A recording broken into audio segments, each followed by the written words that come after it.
Dalam pengakuannya, Kalu bilang kalau ternyata rasanya begitu asin namun gurih dan lezat.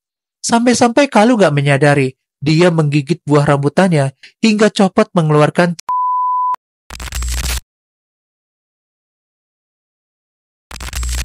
Kalau di India biasanya pelaku dari suatu kasus itu cowok, kali ini bener-bener berbeda banget nih lur, yaitu cewek.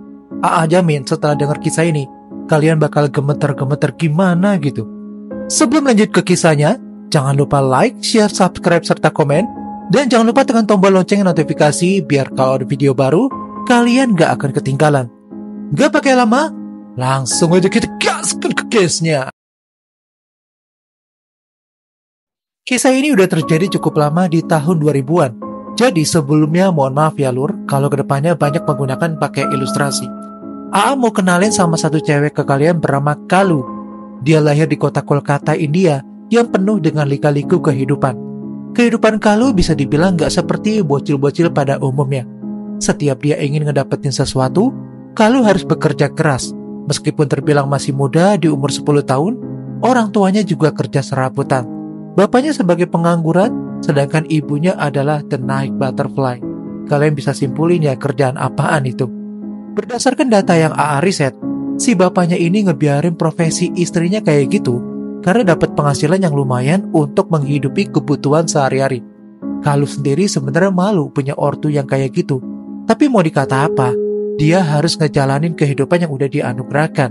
Di sekolahnya juga kabar ortu Kalu yang berprofesi seperti itu juga udah viral kemana-mana. Kalu cuma bisa menghindar dari teman-teman sebayanya jika diejek. Gak jarang dia sering ngedapetin ejekan juga dari teman-temannya. Rasa kekesalan akan kehidupan ortunya membuat diri Kalu menjadi pribadi yang memendam dendam. Apalagi dia sering melihat pelanggan ibunya masuk untuk memuaskan hasratnya. Terkadang gak jarang juga nih, Kalu melihat proses ketika ibunya sedang menyantap buah pisang milik pelanggannya. Rasa penasaran muncul dalam benak Kalu. Pikirannya semakin semrawut jika dibayangkan. Terkadang ibunya juga menggigit buah rambutan yang menggantung, hingga menimbulkan rasa nikmat bergejolak dalam diri pelanggannya. Ada juga yang digigit buah pisangnya hingga kesakitan. Biasanya itu hal normal jika terjadi kepada pelanggan ibunya Kalu. Malahan mereka pada nagih jika buah pisang dan rambutannya diberikan kepada ibunya Kalu. Gara-gara hal itu, Kalu jadi makin penasaran bagaimana rasanya buah rambutan dan pisang yang dirasakan oleh ibunya. Rasa penasaran itu membawanya sampai ke tempat hiburan kupu-kupu malam. Di sana Kalu langsung mencari mangsanya dengan sangat lihai. Dia mulai menjajakan dirinya untuk mendapatkan keinginannya. Sampai akhirnya dia bertemu dengan seorang pemuda bernama Vihan. Vihan yang melihat Kalu langsung jatuh hati padanya pada pandangan pertama. Vihan langsung mengajak Kalu untuk bermain kuda-kudaan di teras halaman rumah.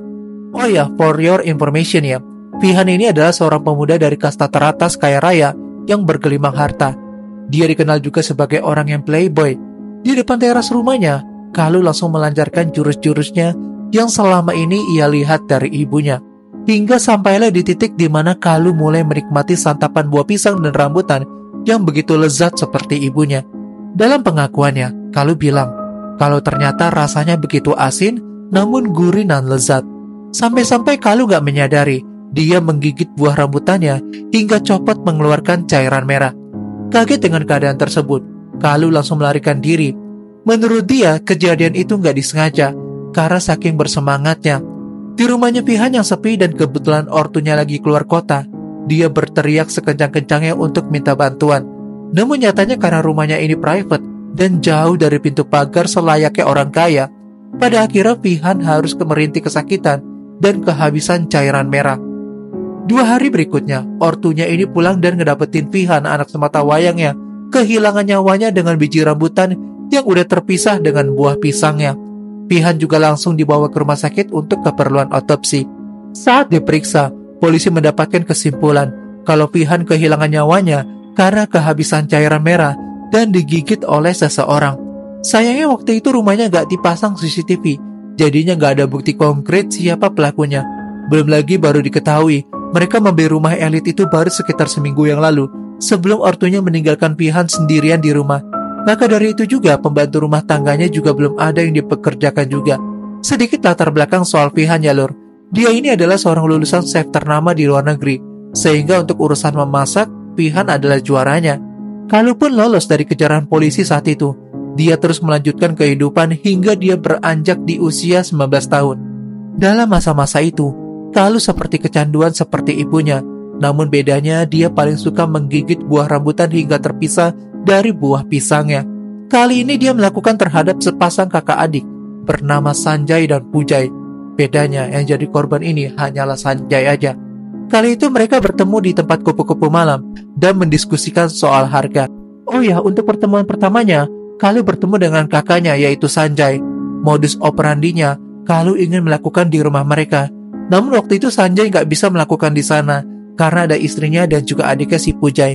Jadinya mau nggak mau, Sanjay dan Kalu melakukannya di tempat itu.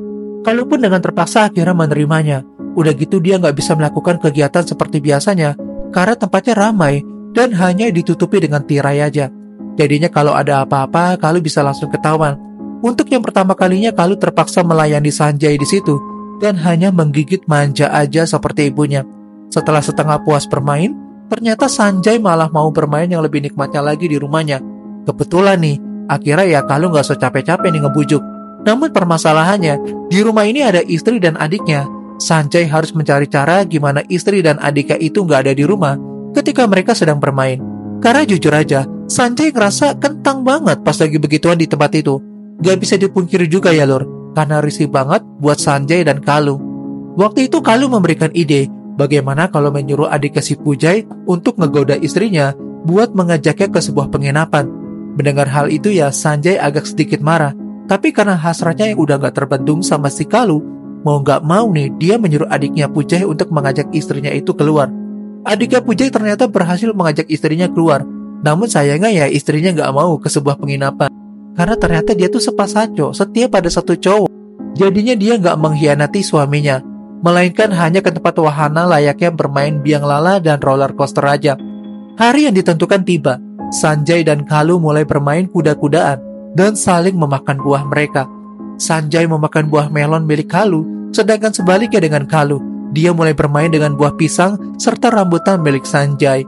Hingga tibalah saatnya, Kalu melakukan bagiannya. Dengan gak sabaran, dia melakukannya persis apa yang dilakukannya dengan Pihan beberapa tahun lalu. Rencananya berhasil. Hal yang dilakukan oleh Kalu seperti fetis menggigit buah rambutan yang gak berkesudahan aja. Kali ini dengan cara yang sama dilakukan ke Pihan. Kalu langsung segera melarikan diri sesudah melakukan hal seperti itu. Kalu buru-buru keluar rumah, namun sayang teriakan Sanjay terdengar sampai ke para tetangga. Meskipun Kalu berhasil keluar, detik itu juga Sanjay langsung dibawa ke rumah sakit untuk diberikan pertolongan pertama karena biji rambutannya terpisah dari buah pisangnya. Namun sayangnya, lagi-lagi karena sakit yang gak tertahankan, Sanjay kehilangan nyawanya karena dia gak tahan dengan rasa sakit itu. Istrinya yang pulang dengan Pujay kaget karena rumah mereka udah terpasang garis polisi dan ramai dikerumuni wartawan serta warga. Mengetahui kabar itu, mereka berdua syok dan nangis sejadi-jadinya. Dari situ pergilah mereka ke rumah sakit untuk nemuin tubuh Sanjay. Identitas pelaku pun juga udah diketahui oleh kepolisian berdasarkan bukti-bukti yang diberikan oleh para saksi. Sanjay langsung dimakamkan dengan tradisi India. Pihak keluarga pun mengecam atas aksi yang dilakukan oleh pelaku. Menurutnya ini benar-benar di luar nalar dan gak masuk akal. Segera polisi langsung turun tangan untuk menangkap sang pelaku. Setelah ditelusuri, ternyata pelaku adalah Kalu yang sering beroperasi di tempat kupu-kupu malam. Kalu yang kebetulan lagi melayani para tamu langsung kaget karena polisi berhasil menyergapnya. Dia pun langsung ditangkap untuk keperluan interogasi. Saat diinterogasi, mau gak mau, Kalu akhirnya mengakui dengan bukti para tetangga yang melarikan diri. Apalagi saat digeledah rumahnya, kepolisian mendapatkan baju yang ada noda merahnya bekas dia melakukannya dengan Sanjay. Noda merah ini ia dapatkan ketika sedang menggigit biji rambutannya hingga cairan merah itu terciprat ke bajunya. Setelah dites DNA, ternyata noda merah ini sama dengan ada yang di tubuh Sanjay. Saat dilakukan interogasi lebih dalam, entah kenapa Kalu ini kayak merasa khawatir, keringetan, terus kayak dia tuh keceplosan soal kasus Pihan beberapa tahun lalu. Pihak kepolisian jadi menginterogasinya lebih dalam dan akhirnya Kalu mengakui kalau dia adalah pelaku di balik kasus Pihan. Orang tuanya yang mengetahui kelakuan Kalu kecewa dengan perbuatannya. Namun apa daya, kalau kelakuan Kalu dia dapat dari ibunya yang sehari-hari udah terbiasa melakukan servis yang di luar nalar. Atas perbuatannya, Kalu dinyatakan bersalah dan dihukum penjara selama 12 tahun. Ya itu dia tadi kisah pilu kalu yang sebenarnya nggak harus terjadi jika orang tuanya ya ngajarin dengan benar. Apalagi dia melakukan hal itu di depan anaknya. Dan padahal ya itu tuh nggak perlu banget. Dan sebenarnya nggak nyadar juga kali ya mereka ngelakuin hubungan kayak gitu. Tapi yang namanya nasi udah jadi bubur, nggak bisa diapa-apain lagi ya lur. Semoga dengan adanya kasus ini, kalian bisa ambil hikmahnya dan buang sisi negatifnya. Kalau kalian punya kasus-kasus menarik yang belum pernah dibahas sama YouTuber lain, silakan DM gue aja di Instagram @jurnalaa atau komentar aja di bawah kolom komentar. I'm Jurnal AA, and till next time, stay safe ya lur.